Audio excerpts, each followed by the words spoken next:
Hello, Democrats. Good evening, everybody. Good evening. Oh, you all look so nice. I love this.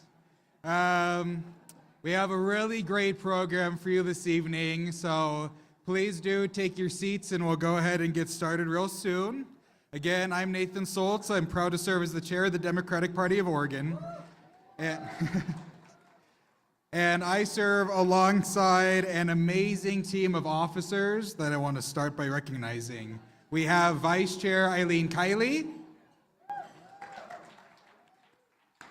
Vice Chair Kim Smith, Secretary and Lane Community College Board Director Jesse Maldonado, Treasurer Chrissy Urgiza, DNC member Diane Grover, DNC member and Portland Community College Board Director Kian Trung, and DNC member and Albany City Council President Steph Newton. And we are also so fortunate to have the best state party staff here in the nation at the DPO, as you've all seen this weekend. These are the folks who have been running around with a lot of caffeine and very little sleep this weekend, ensuring that everything runs smoothly. So please help me thank them as well. We have Executive Director Candy Emmons at the back, looking stunning in that gold dress. Data Director Jonathan Rudolph. Political Organizing Coordinator Ron Morgan. Development Director Claire Hubler-Curtis, Compliance Director Amelia Manlove, Digital Director Eric Smith, Grassroots Engagement Director Nagar Hosseini Nassab, and Operations Director Alex Schaefer. And again, you can always recognize your staff by the yellow name badges if you need any assistance tonight or throughout tomorrow. So now to help me recognize some of the other folks who helped keep this party moving and made this weekend possible, I'm going to turn it over to DNC members Kian Trung and Steph Newton.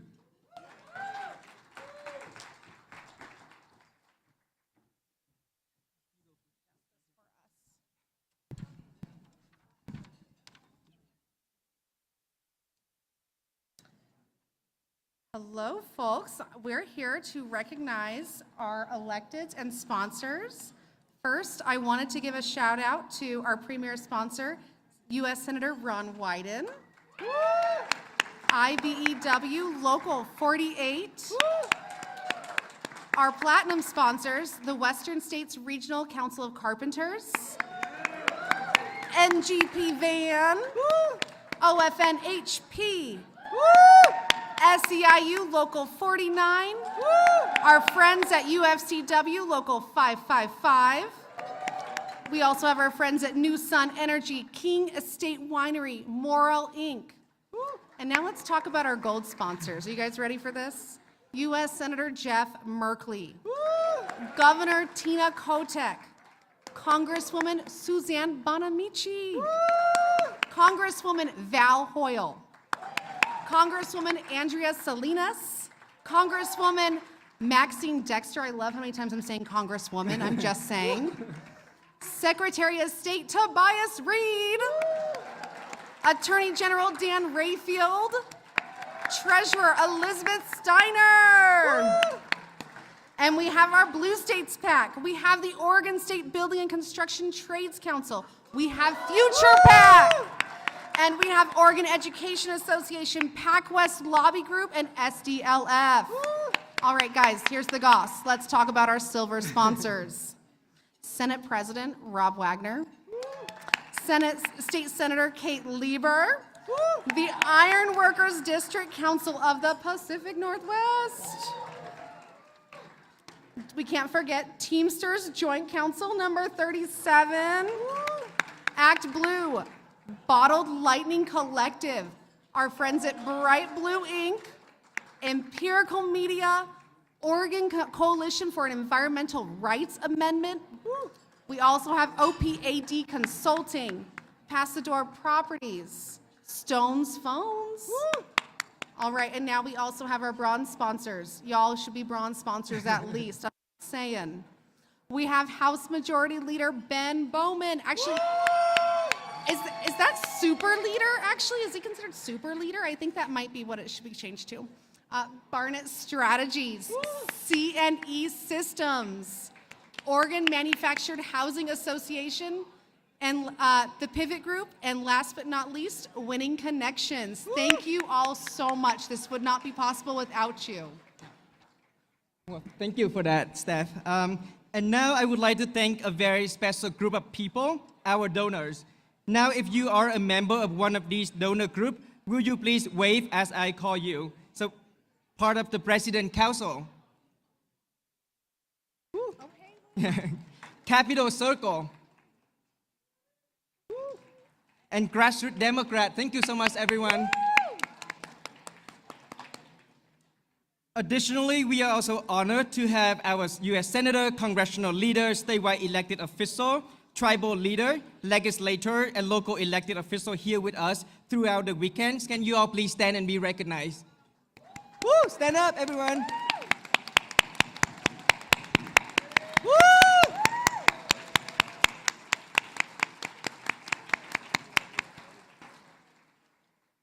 I also want to give a special thank you to our workshop speaker who have traveled from across the state and country to provide us with innovative ideas for the future and for our party and state. Can you also please stand up and be recognized? Our panelists.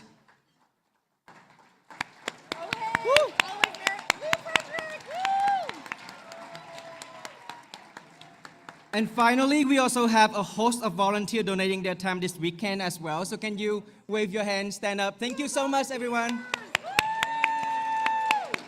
Yeah. And now I will pass this back to Nathan. All right.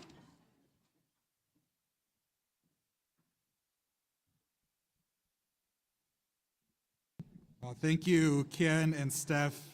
I know that sitting through folks reading off a list of names and organizations isn't what you all came here for. But if it is, I'm happy for you, and I'm glad that you're enjoying this weekend. And of course, Ken and Steph did a great job. But I've always felt very strongly that it's important to give credit where credit is due. And while our DPO officers and staff are such a critical part of making our organization move forward, our sponsors, donors, and elected officials are too. We cannot put on events like this without the folks that Steph and Ken just listed. And the reason that these folks step up as sponsors is because they believe in the work that this organization is doing, and they believe in the importance of bringing folks together like this. Yes, we put on fundraisers to raise money to keep the lights on and fund the critical on-the-ground work that we do to elect Democrats, but we also do them because we value bringing people together, getting to celebrate our successes together, build these connections and relationships, and keep us energized for the fights that we have ahead, and we can only do that because of our generous sponsors. And the whole reason that we do this thing, that the Democratic Party of Oregon exists, is to elect Democrats. That is what we are here to do.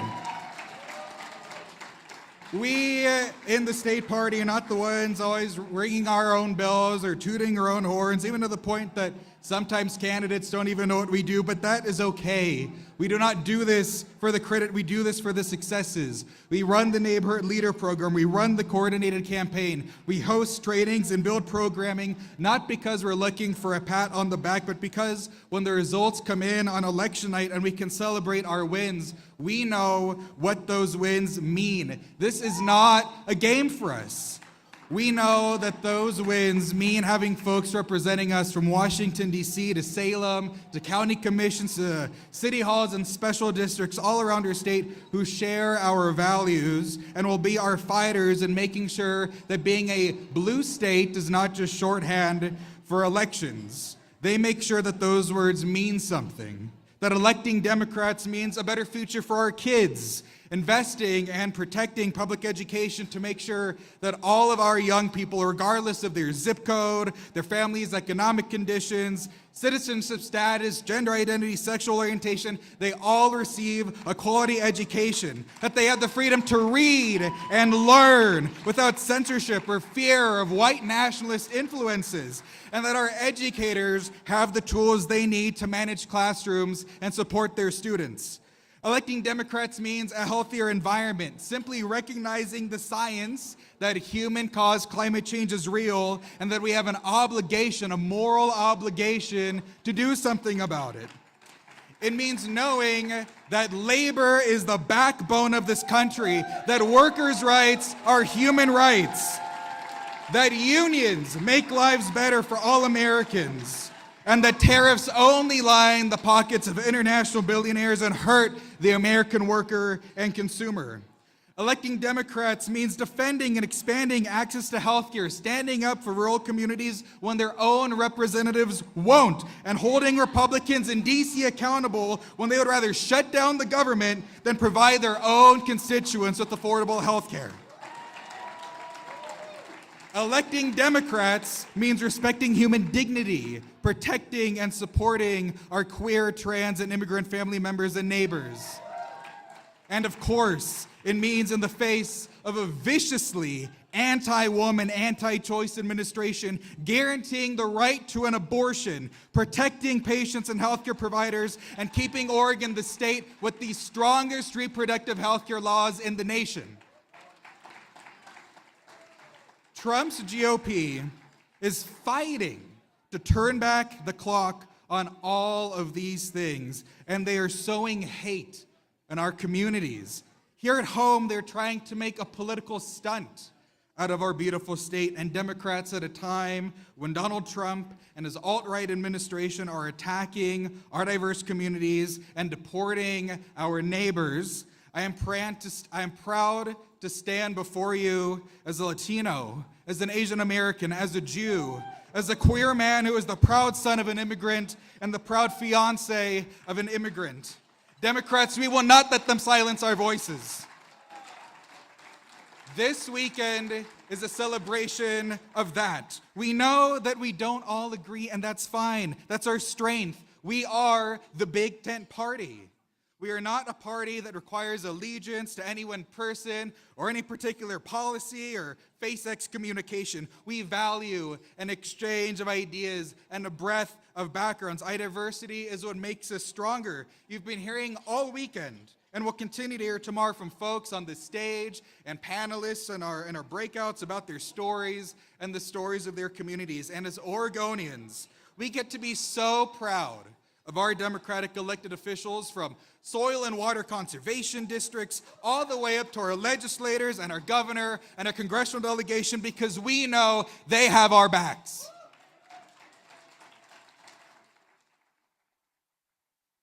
Thank you for joining us, Democrats. We have a very exciting lineup of speakers tonight, folks from here at home and across the country who are leaders in this movement. And to get us started, I'm going to ask Kien Trung to come up here to present a special award to one of our champions in the state legislature.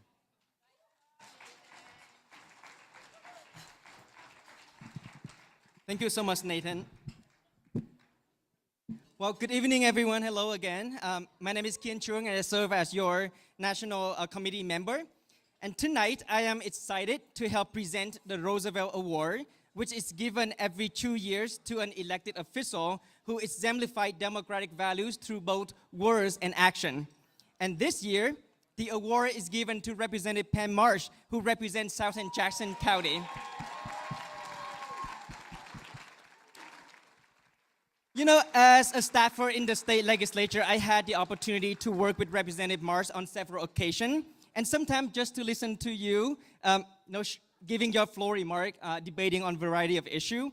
What I can say is that in addition to being a passionate advocate for broadband access, affordable housing, reproductive rights, revenue reform, and other progressive policy, Representative Marsh approached every issue with such intention and thoughtfulness, and she asked many good questions. So you better be prepared if you ever testify in front of her committee.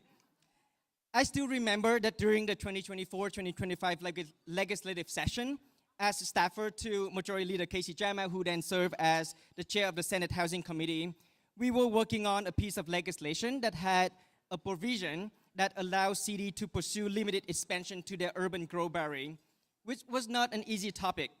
And as the chair of the House Climate, Energy, and Environment Committee back then, Representative Marsh constantly reminded us to approach any changes to our land use system with extreme caution, while at the same time recognizing that we cannot undermine the long-term viability of the land use system if we object any modification. So in the end, with some changes, we passed the legislation, both chamber, with bipartisan support and no opposition from the environmental community.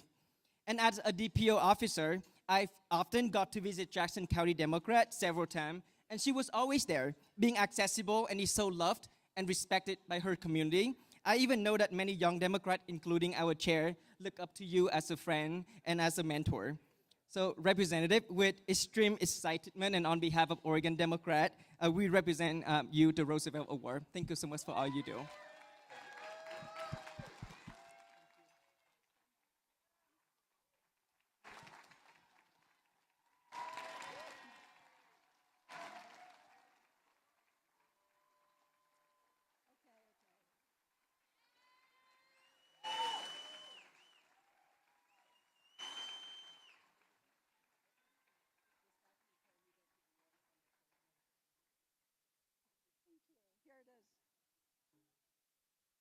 Oh my goodness, thank you so much. You know, when Nathan called up and said I was going to get this award, my first response was, what?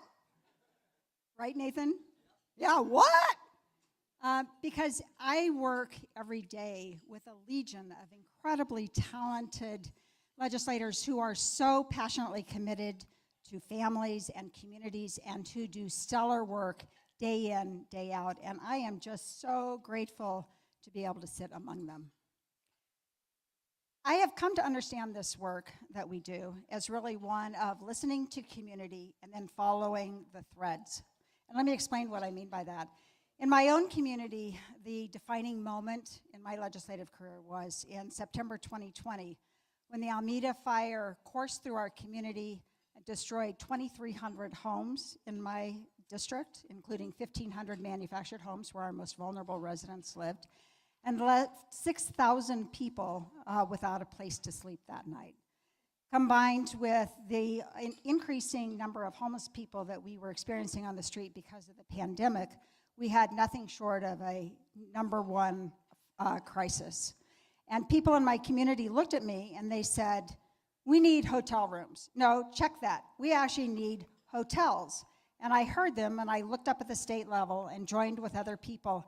And we were able to put together our efforts and to initiate a program where we turned hotels across the state into shelters for people who were on the street, for people who were escaping from wildfire, for the vulnerable people in our communities who really needed our help.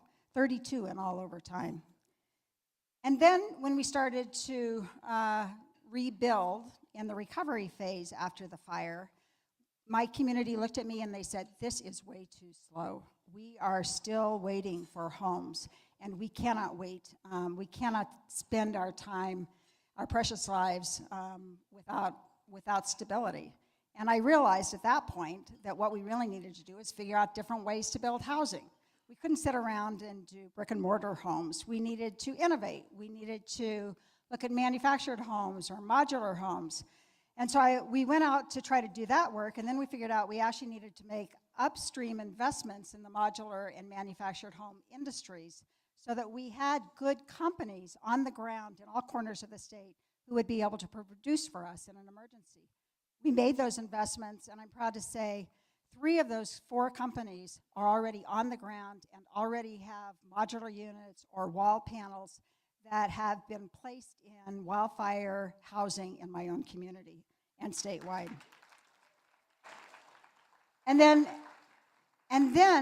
as time went by and we were still in the recovery phase, recovery goes on for a long time, I will warn you, people looked at me and they said, we are so vulnerable to changing conditions on the ground. And we realized, of course, it wasn't just our community, it was communities all across the state.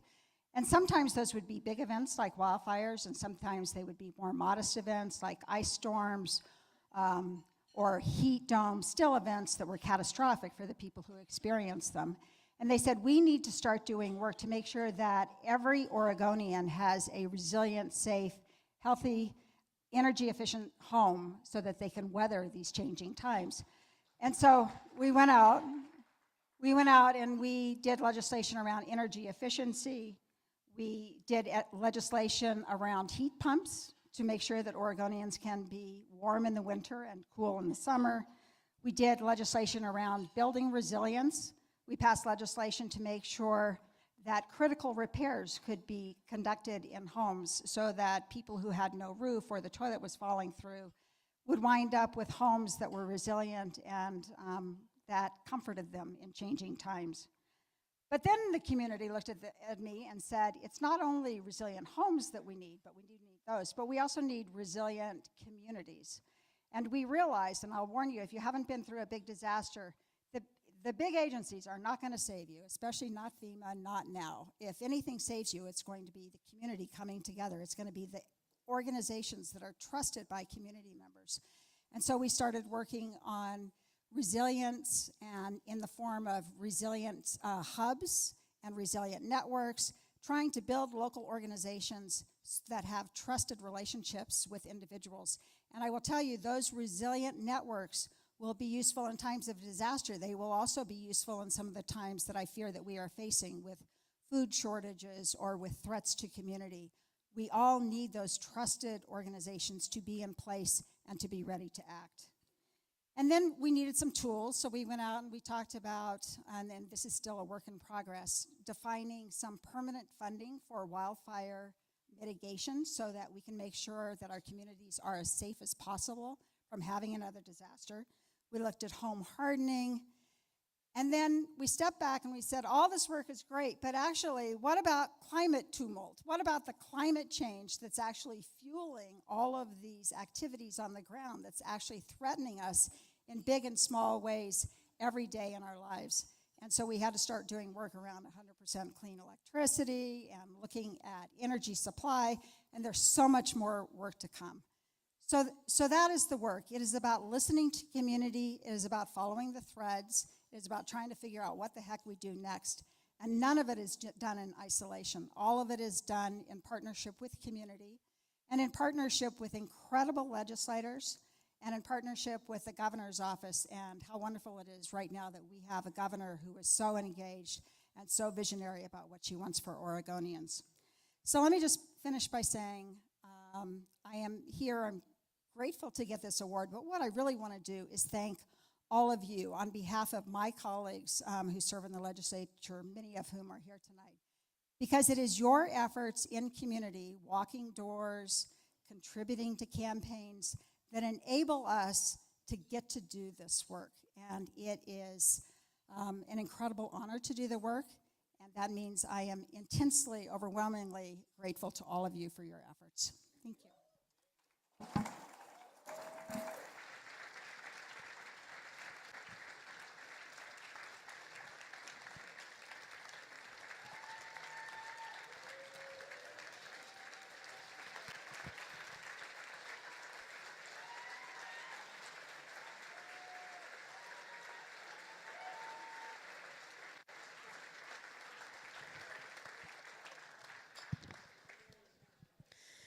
Good evening. My name is Kim Smith, and it is a great honor to introduce our Senator Jeff Merkley tonight.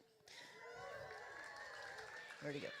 Jeff Merkley has been a force fighting for the people for the better part of 3 decades.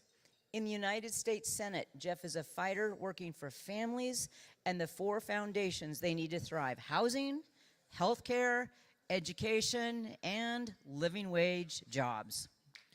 He led the effort to pass the Employment Non-Discrimination Act and is the author and lead sponsor of the Equity Act, landmark legislation to guarantee freedom and opportunity to our LGBTQ friends and neighbors. Jeff has also been the leading advocate in the Senate to tackle climate chaos, leading the Keep It in the Ground Act and fighting for the transition to 100% clean, renewable energy infrastructure. Now, I know, right? Now, as a top Democrat on the Budget Committee, where he led the battle against Roosevelt's nomination and the passage of Trump's big, ugly betrayal of a bill, and a senior member of the Appropriations and Foreign Relations Committees, he's at the forefront of the fight to save our democracy from Trump tyranny. In addition to all of this, he visits every county every year, listening to us and listening to what we have to say and what our needs are. In his most recent town hall in Madras, he took the time to welcome a young man up to the stage to give him recognition for what he was doing. Jeff Merkley, you changed that young man's life. He's a volunteer here today. He's now a political science major at PSU, and hopefully we'll never get rid of him. So anyway, it's my honor to welcome you to the stage.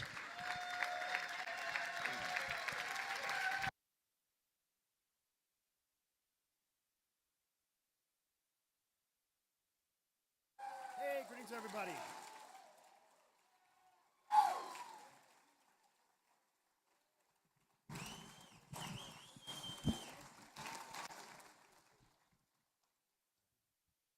It is great to see you all tonight, but there were two things that were left off the resume there that I thought I'd just mention. It's my privilege to travel in life with an incredible woman, Mary Soderberg, my wife and partner.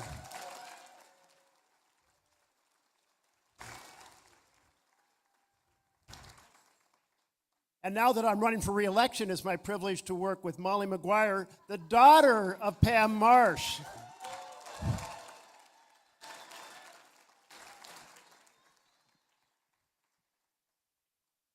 So folks, do you love your country? Do you love your Constitution? Do you love your democracy and hate tyranny? Well, then I'm traveling with the right crowd. There is a party, the Republican Party, that has abandoned responsibility to our Constitution. And there is one party, the Democrats, that are striving to save our republic, and that's why I'm excited to be with you all tonight. I am ringing the alarm bells. We are in the most perilous moment, the biggest threat to our republic since the Civil War. Trump is shredding our Constitution. Is it okay to arrest people on the street because of their accent or the color of their skin? Maybe it's even a hell no. Is it okay to cancel research grants to try to tell universities what they can teach? Is it okay, thank you. Is it okay to use power over broadcast licenses to tell networks what shows they can put on the air? Well, and Jimmy Kimmel's back on, thank you very much. Is it all right to weaponize the Department of Justice to go after perceived political opponents like James Comey, like Letitia James, like John Bolton? Oh my God, I'm defending him. And Adam Schiff? Hell no. You know, we have a theory of justice in this country called equal justice under the law. You come to the Capitol, you stand on the steps, you look across the Supreme Court, and you see carved above the pillars, equal justice under law. And you go, well, we're striving towards that vision. But Trump's vision is instead injustice. And that is a huge assault on the future of our country. How about sending the military in to attack peaceful protesters in the United States of America? We know what Trump's plan is. He wants to send in federal agents that will provoke riots and then proceed to use that violence to, well, claim more authoritarian power. We're going to let that happen? You know, all praise to the Portlanders for their principled protest of joy and whimsy.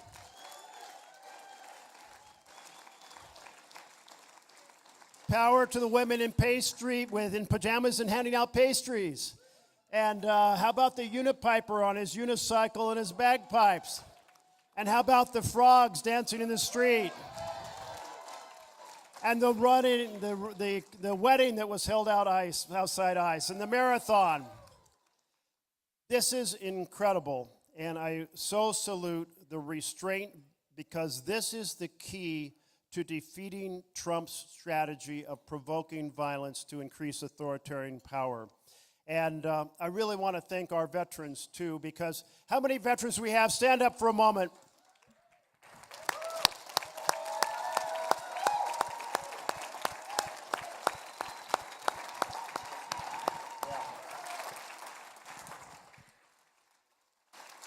You know, over 2.5 centuries, our men and women have fought for freedom.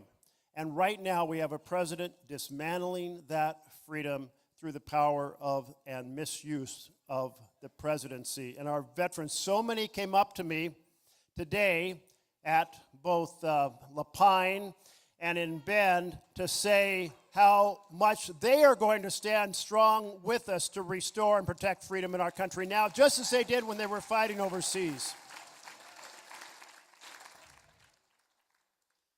Well, Trump's plan is to replace government by and for the people with government by and for the powerful. And you saw it on day one when he's being sworn in under the rotunda. I'm sitting 2 rows back, like from here to the first table here. And I'm thinking, you know, he campaigned on saying he was fighting for people. Who does he have standing behind him there?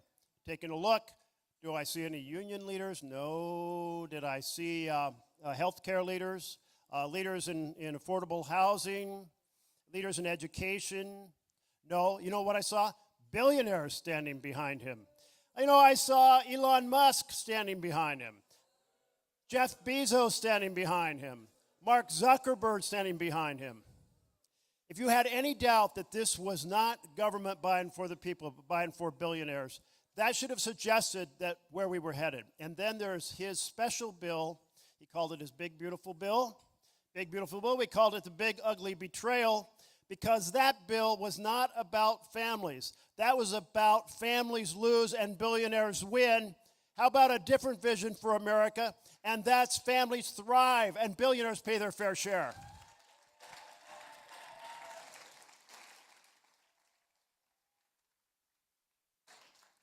It slashed health care on the exchange.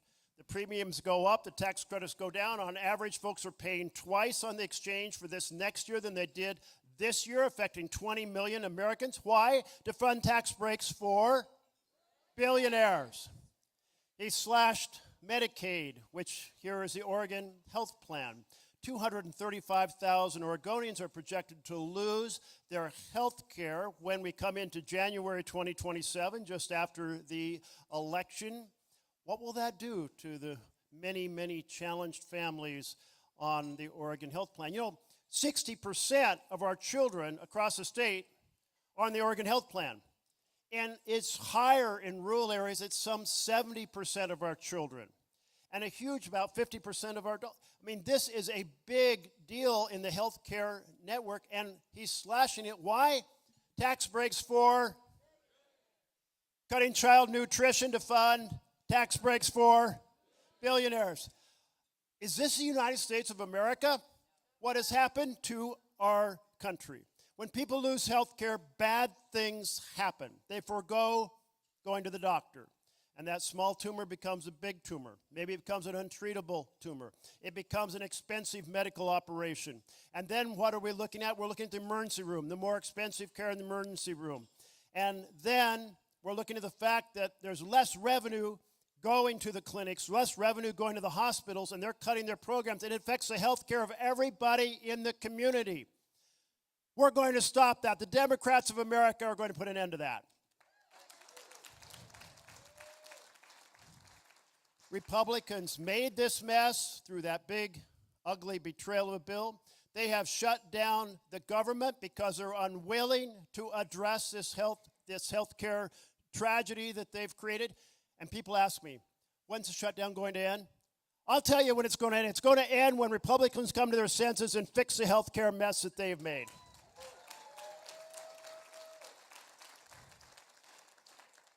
We're deep into this authoritarian takeover. It's not down the street. It's not around the corner. We're in the middle of it right now. And there are two ways that the experts say you can keep authoritarianism from becoming entrenched. The first is during the first year, protest like hell so people know this is wrong and unacceptable.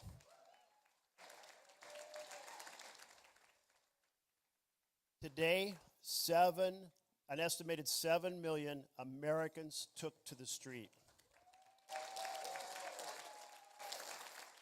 Some 2,500 protests across this country. A bigger protest in the Women's March in 2017, a bigger protest in the 1986 Hands Across America. It may have been the largest single day protest in the history of our country. That's Americans standing up.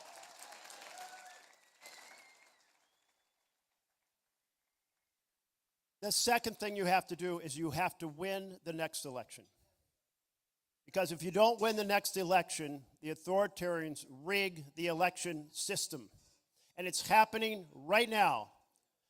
Our Secretary of State, Tobias Reed, he mentioned earlier, Tobias, yes, he mentioned what's being done right now, a consolidation of voting registration lists by the administration so that they can control and manipulate that list in the next election.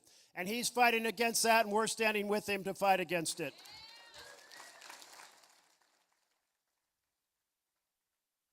The second thing that they're doing is gerrymandering the House of Representatives. You've heard about Texas, but then you have the Supreme Court, which is gutting, maybe, probably, dangerously voting the gutting rights bill that could allow another 30 or so seats to go to the R side because of gerrymandering. You know what that means? That means we have to win 40 seats to overcome their 30 seats and still take back the House of Representatives to save our democracy.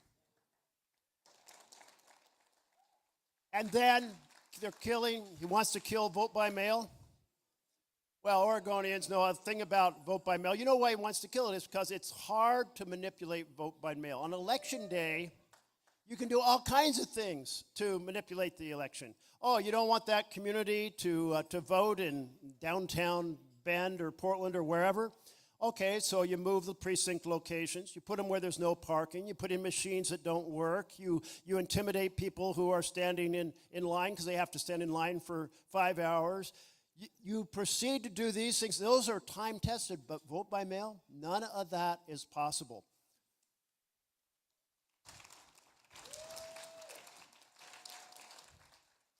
So, here's some good news. Democratic energy is surging. You know, my town halls this year, 36 town halls, I had 5 times as many people turn out in person, including some town halls in red, 2/3 of our counties are red, in red counties where I walked in and people applauded. That is Democratic energy on the march, and we need it.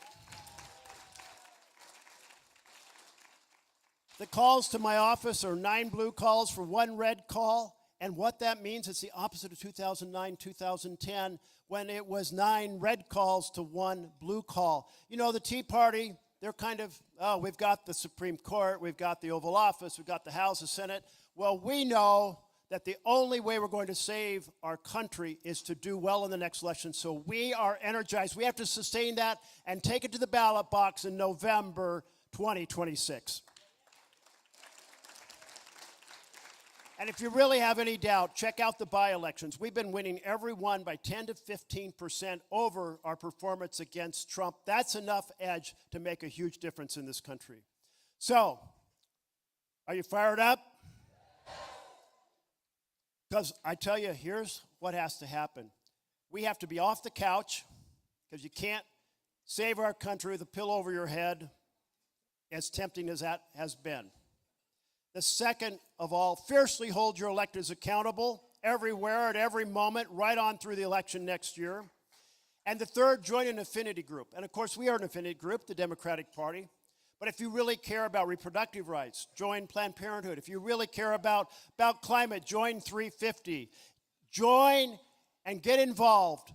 If you want a grassroots group, join Move On. Join Our Revolution. Join Indivisible that's doing an incredible job here in Oregon. Because to be angry and alone is to be depressed. But to be angry and organized with others is to be energized and effective. And this is a moment where we have to be on the battlefield, we have to be energized, and we have to be effective. And it can't just be anti-Trump. We have to say clearly that there are things that need to be done to help those families thrive. And let me throw out a few things. I'll be fast. I'll be quick. Get rid of hedge funds out of individual housing so people can afford to buy a house or get fair rent. Require Big Pharma to sell drugs to us at the same price they sell to other developed countries, which is often half the cost of here. Have a foreign policy that creates peace and stability and prosperity for Israel and for the Palestinians so we can break the cycle of violence. Put a ban on stock trading and crypto corruption by the president, the vice president, and members of Congress. Enact Senator Murray's 7% cap on the cost of child care so every family can afford child care going forward. No more drilling on public lands, and triple the speed with which we transition from fossil fuels to renewable energy so we save our planet. And let's have our union members stand up for a moment. All of our union members, stand up.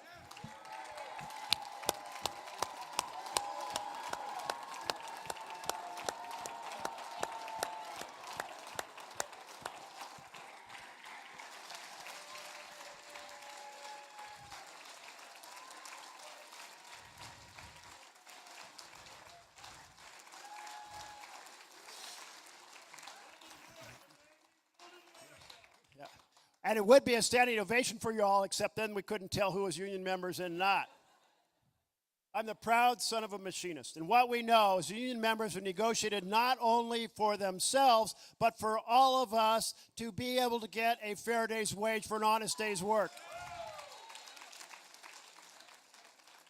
So let's pass the PRO Act. Finally, finally, finally.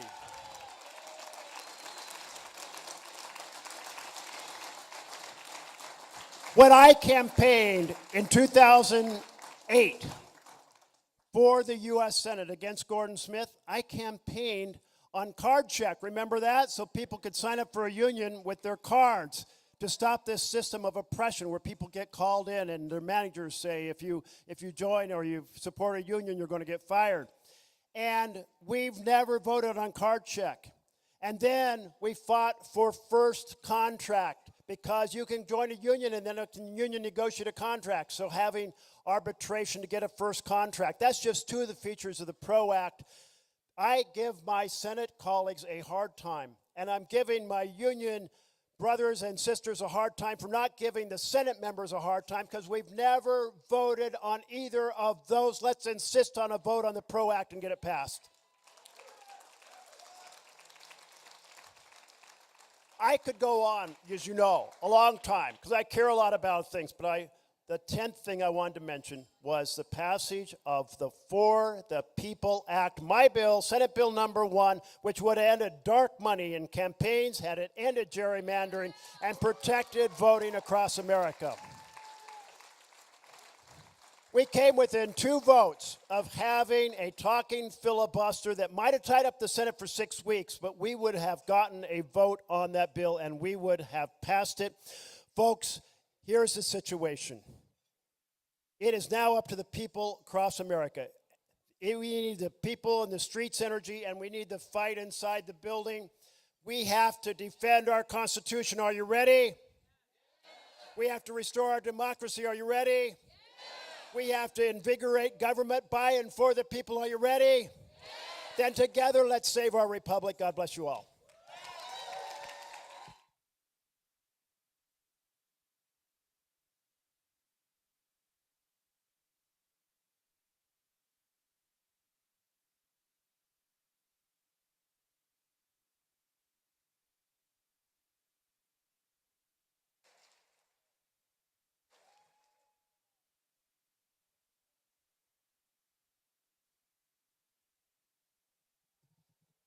Thank you. Thank you so much, Senator Merkley. Democrats, I need to set the record straight on something. Since I've been elected chair, I have heard word spread that I am the youngest state party chair in the nation. That is not true. I am beat for the title by 8 months by my friend from North Carolina, Anderson Clayton. In North Carolina, Anderson started registering voters while attending Appalachian State University before working for a number of campaigns, including Elizabeth Warren and Kamala Harris. And in case you didn't know, North Carolina is not a blue state yet, but still, under Anderson's leadership, half of their statewide elected officials are Democrats, including critically their governor and attorney general elected last year. And this year, when North Carolina Democrats knew that Trump's GOP was targeting a state Supreme Court race, Anderson doubled down. And after a nationally watched 6-month-long battle in which the Republicans did exactly what you'd expect, they denied the election results, they tried to throw out 60,000 absentee ballots, Anderson led the fight that ended in the pro-choice, pro-democracy Justice Allison Riggs being declared the victor by a margin of 734 votes. Anderson has made a name for herself leading the charge to turn the South blue, championing the importance of standing up for our values, messaging our platform, and organizing in every corner of our states. And in addition to all the great things Anderson does for her state party, she is always excited to get out and in particular help energize young voters across the country. When I was elected chair of the DPO in March, one of the very first texts I got, the first I got from one of my new colleagues, was from Anderson congratulating me. It's an honor to have her as a colleague, and I'm more than happy to say that I'm the youngest man to serve as a state party chair, knowing that my friend Anderson is holding the torch on the other side of the country. Democrats, please join me in giving a warm Oregon welcome to my friend, the chair of the North Carolina Democratic Party, Anderson Clayton.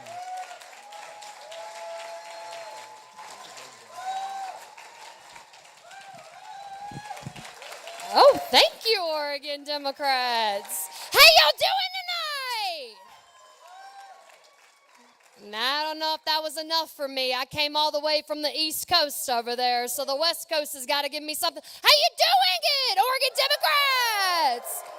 Okay, I like that one better. I want to give a very big shout out to your state party chair, honestly. When he got elected, I was so excited because I said, oh my God, there's another youth chair that's now brought down the average age of the state party chairs. And I was so excited. And my finance team looked at me and they said, Anderson, how old is he? What year was he born? We need to make sure, we need to understand. And so I beat him out by 3 months. I'm not going to lie to y'all. But Oregon, in my opinion, has the youngest state party chair on the West Coast of the country. So we can give him a round of applause for that. And I really am. I'm grateful to have youth representation, and I'm grateful to Oregon for being another state in the country that recognizes the power of youth in this party and honestly understands that we don't just deserve a voice at the table, but we also deserve to be the one leading it and deciding whose other voices belong at that table. So thank you from the bottom of my heart from giving young people that opportunity from your state party. The other person I want to shout out tonight, we've got Secretary of State Adrian Fontes in the house from Arizona, everybody. This man, I'm going to tell y'all what.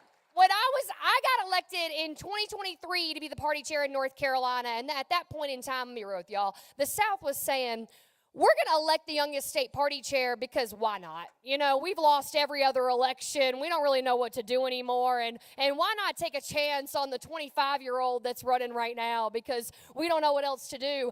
And when I was looking for a guest speaker for my Unity Dinner in North Carolina, my largest fundraising event of the year, I was reaching out to every single state party. I couldn't find somebody to come. And to be honest with y'all, it was because I didn't have the name recognition that you needed to invite somebody to a dinner like this and get them to show up. And Adrian Fontes, I got put in a text thread with this man, and truly the Secretary of State of Arizona said, sure, I'll come out to North Carolina. I'll talk to your crowd of folks anytime. And he got 4 standing ovations because Adrian Fontes is that part of the party that says when they go low, we go high, and we take the high ground and we beat the shit out of them with it, because we need to be a party that steps up and fights back against an administration like we have right now. And he came to North Carolina, and so I'm so grateful to the battleground state of Arizona for being here in Oregon with us today, but also for being in North Carolina previously. And a very big thank you to your executive director, Candy, everybody. Can we give her a round of applause? Candy in the back works harder than any other woman I know in politics. Y'all should be on your feet for that woman. Yeah, Oregon. Come on.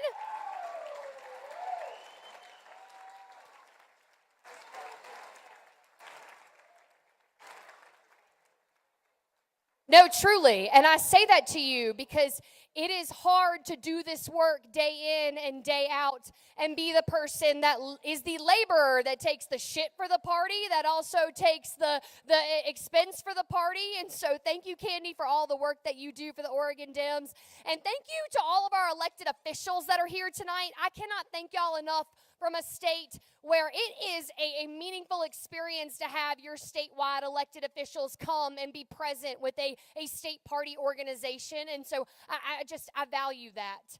I want to tell you all a little bit about how I got elected. I was the youngest state party chair in 2023, and how that happened was because we were an insurgent campaign. We ran against my governor, we ran against my attorney general, all 7 members of Congress that I had at that point in time, and we were a sort of anti-establishment campaign because I grew up in rural North Carolina. And I value the fact that I grew up in a place that I felt like my entire life I had to leave in order to make something of myself in politics, but also just in my life. And I got told growing up in rural North Carolina, if you wanted to make something of yourself, you needed to leave that part of the state because you were never going to have the opportunities in it that you deserved being from that area. And so I did. I went to Appalachian State University, which, for be honest with y'all, the only way that we're known out here in the West is that we beat Michigan in 2008 in football.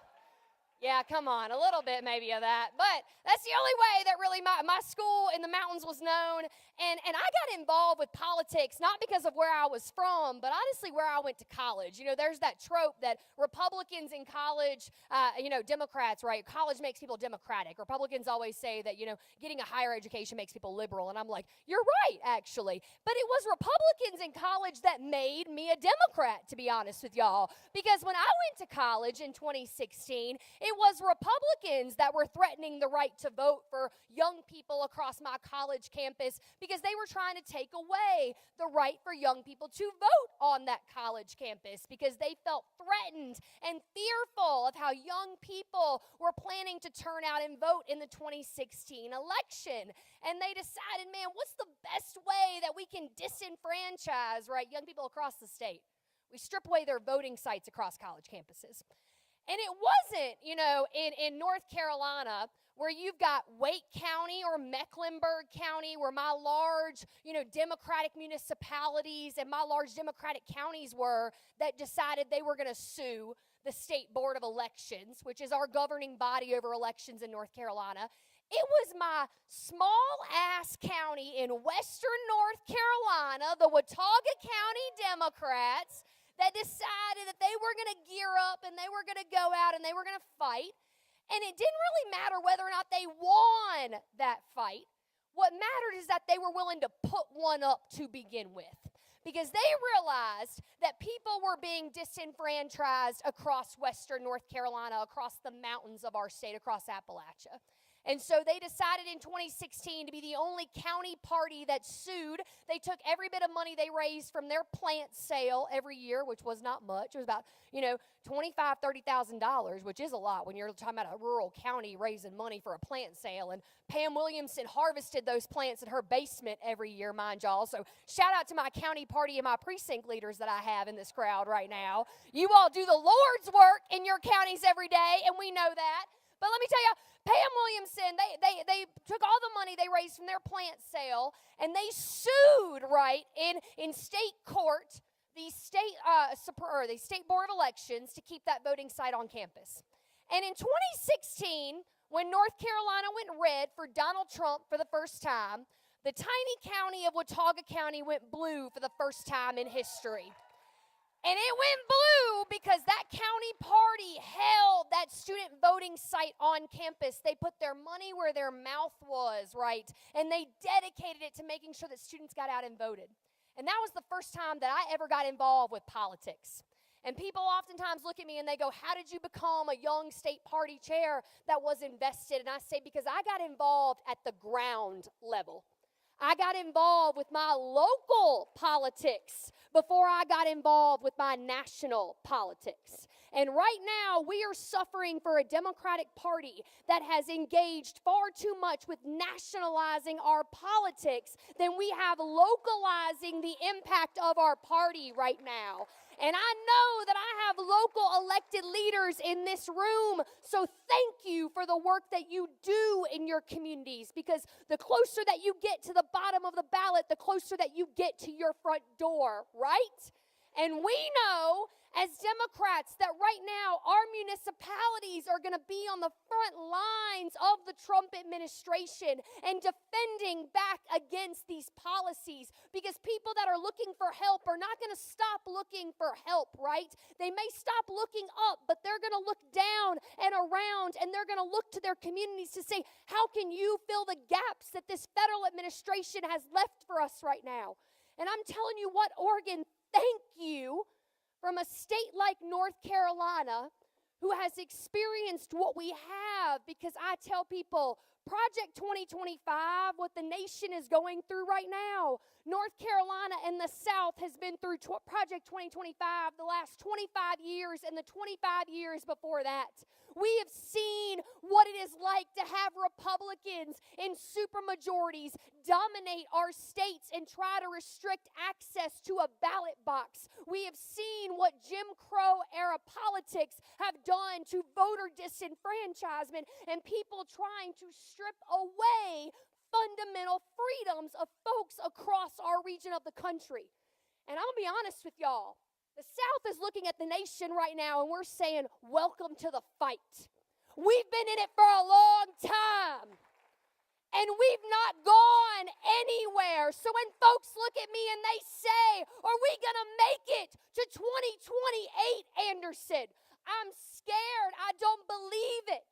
I say yes, because the South has been going through this, and we have seen what it's like, and we have built that fight. But what are we looking at when we see the future of the South right now? And so North Carolina, when I got in this job in 2023, I got here because I was angry. I was angry at a party that had ignored places like where I grew up and had honestly made people in places like where I grew up think that I had to leave them because there was no way of changing them. And we have the ability to change communities across this nation and especially across our backyards if you decide you want to get involved in them. And I know I'm speaking to a room full of people that are involved. And so I thank you for your work.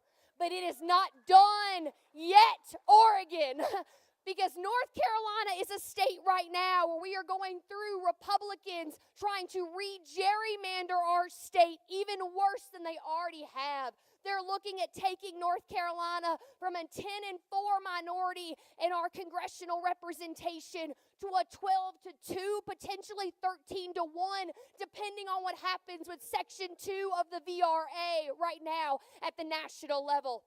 And I'm telling y'all what, it does look bleak when we're looking at 19 seats across the South being ripped away from us as a Democratic Party. Black representatives losing their seats in Congress because we have fascists in the White House right now who would like to see the demise of that representation.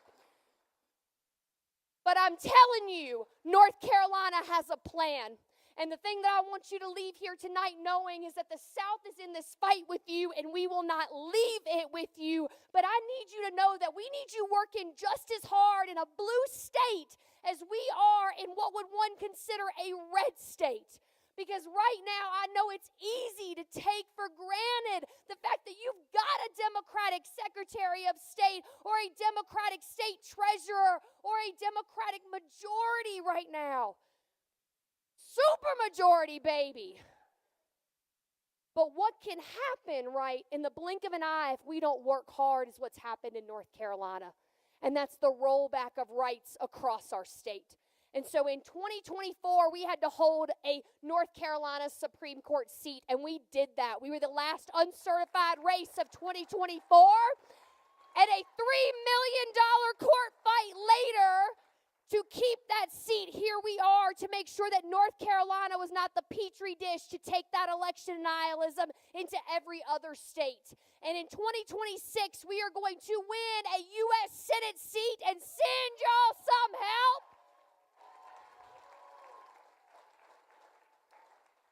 But when you're looking at the future of this party, I promise you, Oregon, it runs through places like where my state is right now.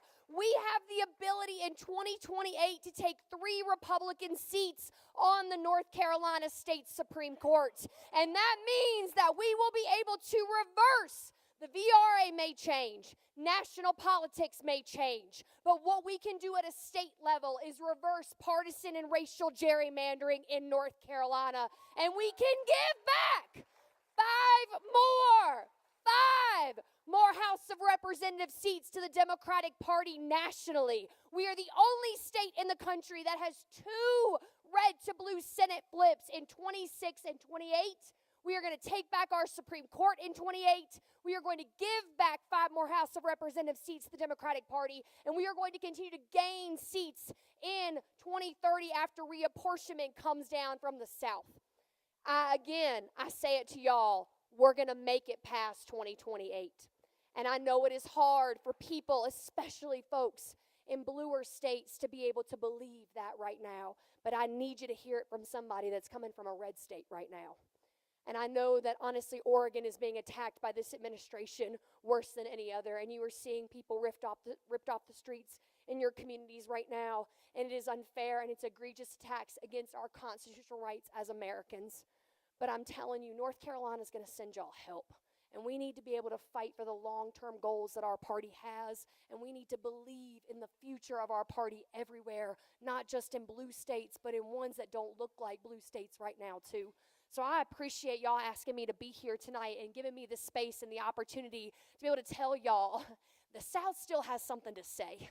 And I promise that we're coming to give y'all the help that we need nationally right now from our region of the country. But I cannot do it without you, Oregon. So please do everything you can to be able to get involved with your local places, your local municipalities, your statewide elected offices, and everything you can do. And also, if you can lend the hand to North Carolina for 2026, we deeply appreciate your help every single step of the way.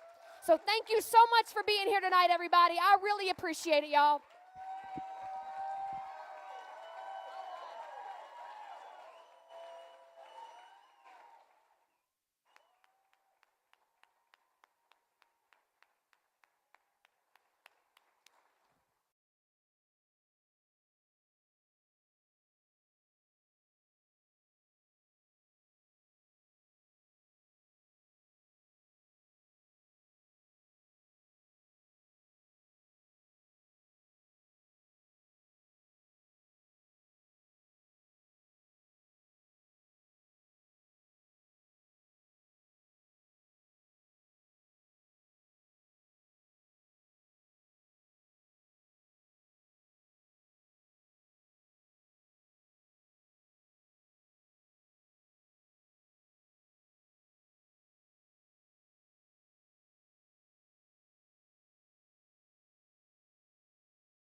How about one more round of applause for Ellie Josephson?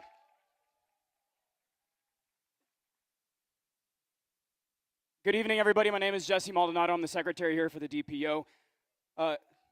Once again, not worthy of applause, but thank you. I know that many of you are familiar with the bullshit that's coming out of Texas this year, whatever Greg Abbott and Ken Paxton are concocting up and borrowing from Project 2025, and most notably the egregious gerrymandering efforts that they've tried to gerrymander Dems out of existence in Texas because, exactly, they know that they need to rig their elections because their ideas are not winning ideas. Meanwhile, through hell or high water, threat of arrest and lawsuit, Democratic leader Gene Wu has led the charge against Greg Abbott and Ken Paxton. And we are very, very lucky to be joined by Gene Wu tonight, who has been a true champion of decency and democracy. So let's give a nice raucous welcome to the House Minority Leader in Texas, Representative Gene Wu.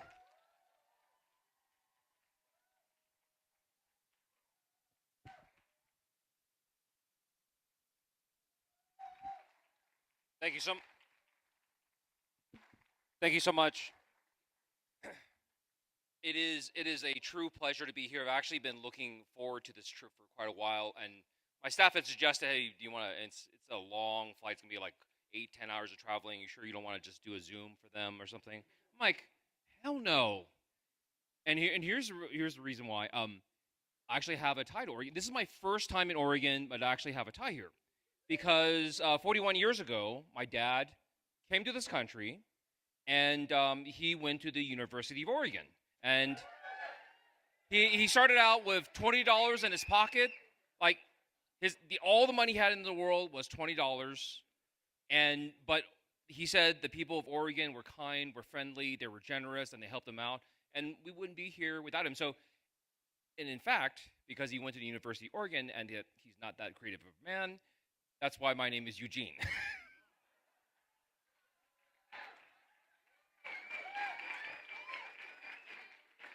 So that's the my wife suggested I do that opener because it's a nice one. The one that I actually wanted to do was the opener that I actually wanted to do was that I'm, everyone recognizes me, my great accomplishment as in helping lead the Democrats, which is not easy, by the way. Leading Democrats is not easy. But I say that's not my greatest accomplishment. My greatest accomplishment through all of these trials and tribulations is being big enough of a hero for her to finally change her phone background from the dog to me and the kids. Although it is, in her defense, it is a very cute dog. All right, you're going to have to ask her for pictures. I don't know if she's put it back on her phone by now. Look, just 2 months ago, the Speaker of the House issued an arrest warrant for me, personally. The governor of the state of Texas filed an illegal lawsuit in the Texas Supreme Court to have me thrown out of office. The Attorney General filed lawsuits in California, in Illinois, in New York, all the places that did not have authority to have them arrest us and drag us back. We had a sitting U.S. Senator call the FBI on us and say, hey, it'd be really nice if you guys can go find them and drag them back here against their will, right? You would think that I had committed some kind of high crime or treason. Maybe, like pulled a Bernie Madoff and ran off with $1 billion or something like that. But instead, all I did was lead Democrats who simply had enough, who were simply tired of the bullshit, right? Tired of us working towards things that benefited just a few people at the expense of entire communities. We had enough. What we did, all of the trials and tribulation, all of the things we went through, was to wake this country up. We knew at the end of the day what the final result was most likely going to be, because if we were to kill this legislation through breaking quorum, we would have needed to break quorum for 8-9 months. And for 50-something people who have day jobs, who are single parents, who are retirees. That's a big lift. But we knew that if we could go out and we could wake America up and tell them that their country is being stolen from underneath their own feet, right? If we can convince other states like California and New York and other places to say, you have the power to step up and defend the nation, you must do it, right? And we accomplished those goals. And I want to point out something very clearly. I hear time and time again in the public people say, it doesn't matter who you vote for, both parties are the same. I'm sorry, excuse me? When Oregon Republicans broke quorum and locked this state down, what did they do it for? To protect the people's ability to buy weapons of mass destruction and kill our kids in schools? To be able to deny women the right to access health care? To say to queer people, you're below second class. You don't even get in basic rights. And Democrats in Texas, when we did the exact same thing, what did we do it for? We did it for our communities. We did it to protect people, communities who have fought for their rights, who have shed blood, who have given up lives in their own communities to fight for what little power that they have. To not let them upend what we know as America.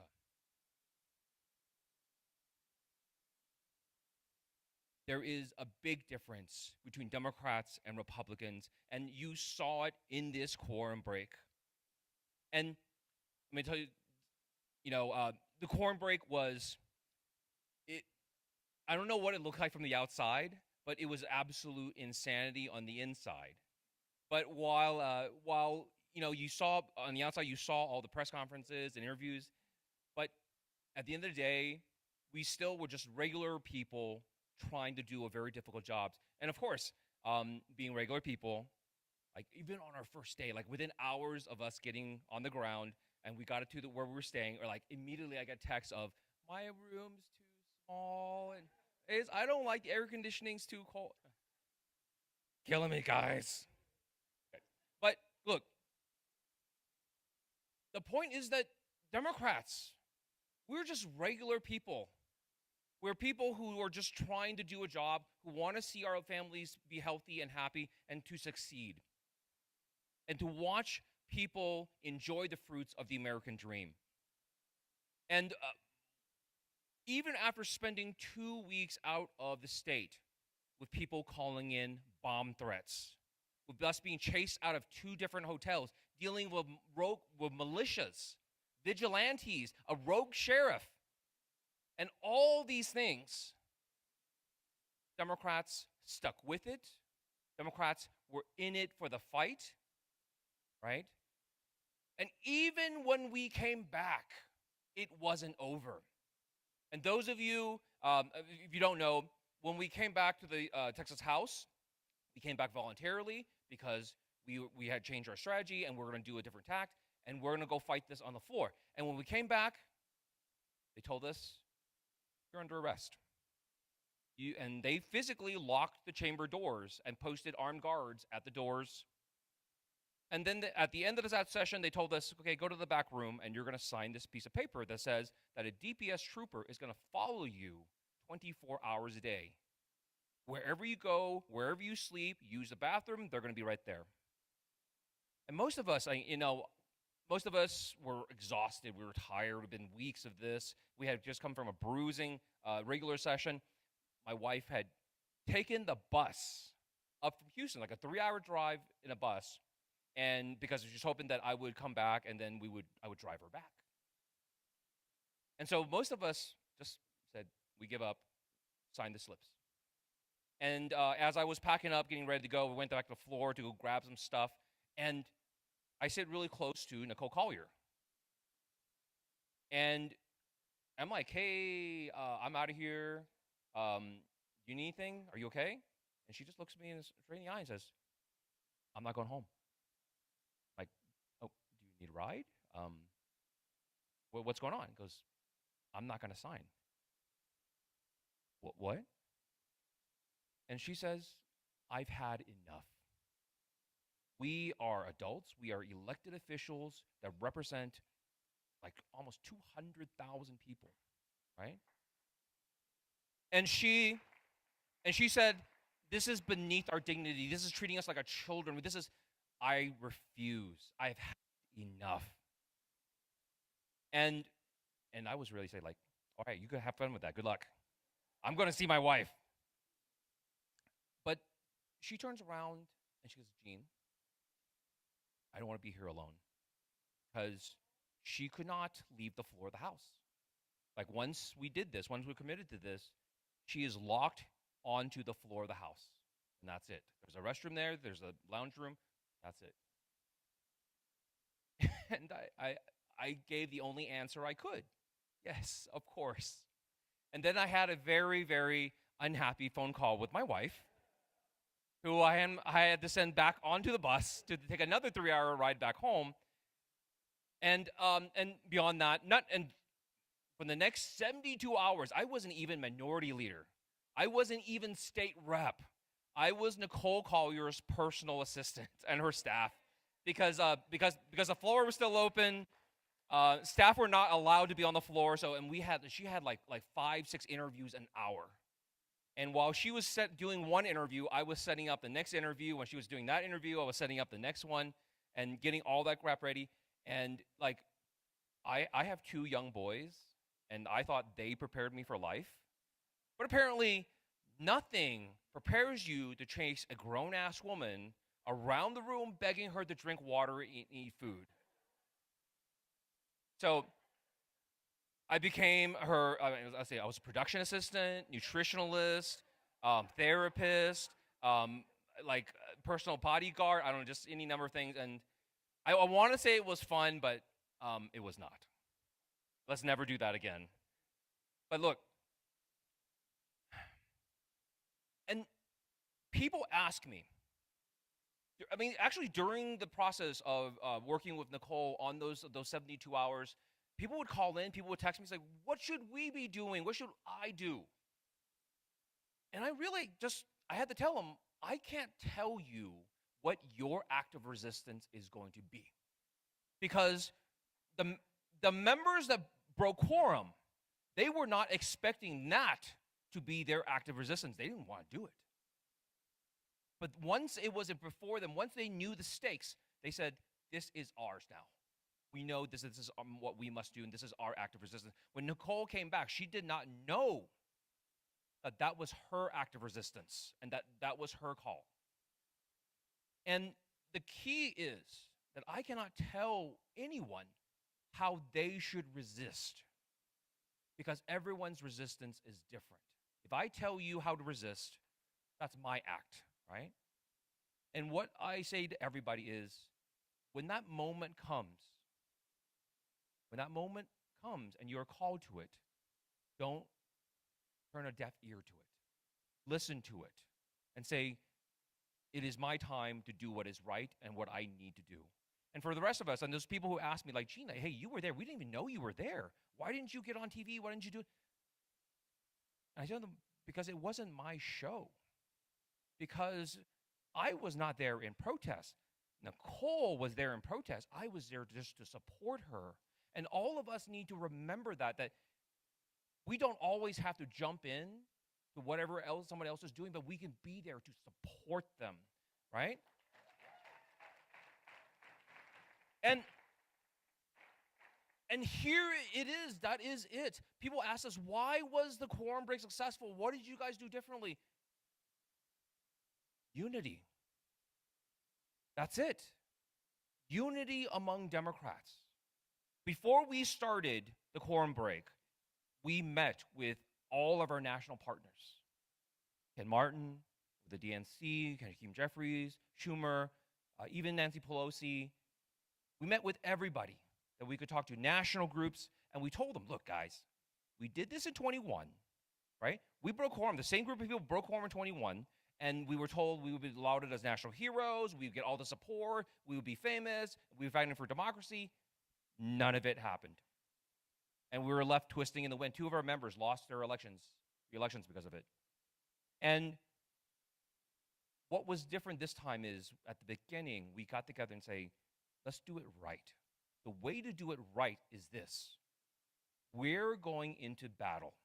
Texas Democrats are going to battle. We need everyone to be there to support and to amplify and to be on the same message. That is how we took a subject like redistricting and gerrymandering, quite possibly the 2 most boring things in human creation, and made Americans care about it in the span of 1 week, right? Democrats, if we can make Americans care about redistricting, we can do a lot, right? And what it takes, and the key to all of this is unity. Is Democrats coming together and saying, look, we may not agree exactly with what you want. We might not agree exactly with that plan or exactly with that messaging guide. But we know that what we're doing is for the greater good and that unity is strength.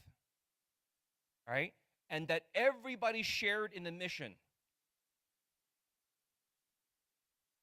We don't need to win every battle. Okay? The quorum break is proof of that. At the end of the day, Abbott still passed the bill. Trump still got these maps that he's going to get, and if the Supreme Court wants to let him have it. But what we did was important, just as the Alamo was important in Texas's history. The people that defended the Alamo lost. They were slaughtered. They were defeated. But that fight, the necessity of that fight, spread a fire among the rest of the state. And people who did not want to get involved started to get involved and said, this is real now. We're not playing around anymore. And this is what Democrats across the nation need to do. We must go out there and scream from the top of our lungs that this is not okay. That what has happened to America is not okay. That the last 50 years of us slowly dismantling piece by piece everything that made America great, that is not okay. Let me tell you this. This is, if you want to know how not okay it is and how to explain it, let me explain it this way. Like when I grew up, the show that was most in my mind and most in my life was The Simpsons, right? You guys, everything's gone on for almost 40 years now.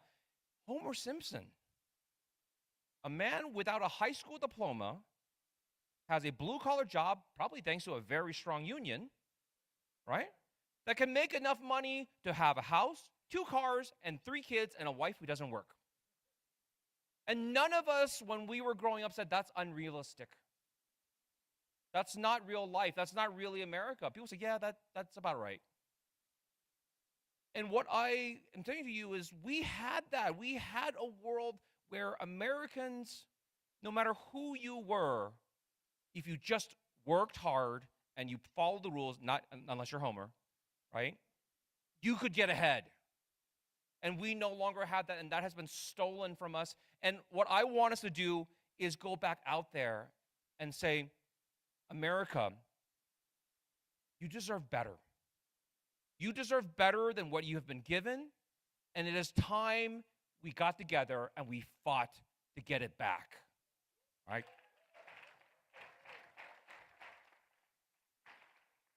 I am an immigrant to this country. I grew up watching and learning about what is America and what America means to other people, and what I saw I loved. Because America, to me, was the beacon on the hill, was the light that shines out for all the rest of the world to see, the light that tells everyone, this is the way democracy should be. This is what an enlightened people should be like. This is the people that say, we may not agree with what you say, but we will fight to the death to defend your right to say it. That is a beacon for the rest of the world. I want us to return to that. I want us to return to this idea that America is the best. not just the best at medical debt, not just the best at bankruptcies, not just the best at mass shootings, but we have the best quality of life. We have the best jobs. We have the best schools. We have the best hospitals. We have the best roads. We have the best life.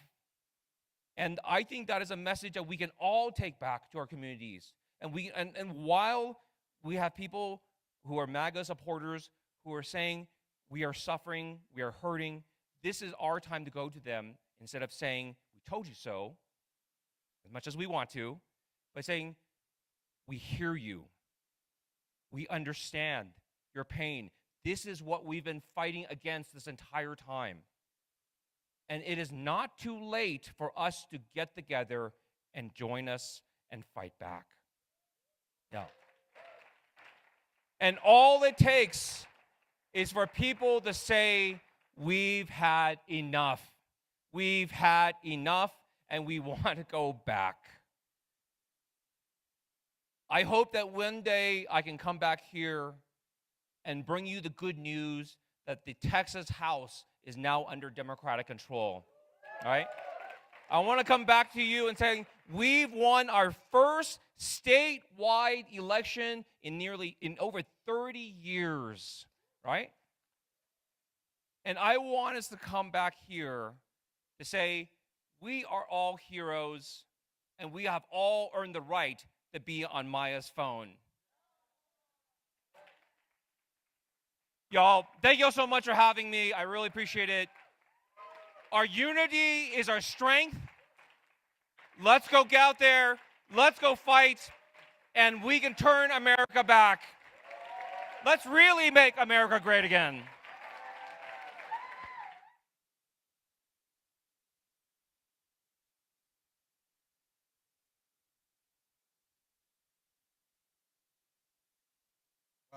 Wow.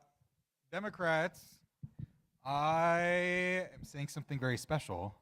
It is the end of the night, and the room is still full. And I need to give a very special thanks to our speakers. Let's hear it again for Pam and Jeff and Anderson and Elise and Jean. Thank you all so much for coming out here and making this such a special and successful night. And thank you all again for being here tonight and throughout the weekend. All of you, like I've said throughout this, are the cornerstone of this party. It's why we do this. It's why we're so successful here in Oregon. There's a couple things before I let you go. Breakfast starts promptly at 8:15 over in the Great Hall. You're not going to want to miss it. We have a legislative update from our Speaker of the House and our Senate Majority Leader. And we're also going to be presenting a very special award for rural organizing. So we have a slate of fantastic panels tomorrow. And then we're going to close out with an amazing plenary session with some of our secretaries of state from across the nation discussing how we protect our democracy. That's right after the panels at 11:15. So, and please, one final thing, remember to wear your lanyards. You all get an excuse right now because you look so nice, but tomorrow morning, I expect everybody to be wearing your lanyard again. And we know there's some unofficial hospitality suites happening tonight. You can find information on those on the table in the lobby. I hope you'll go out, you'll have fun, you'll get some sleep. Staff will be at the door to collect any remaining donation envelopes. So thank you again, Democrats. That is it for tonight, and we'll see you bright and early tomorrow morning. Good night, Democrats.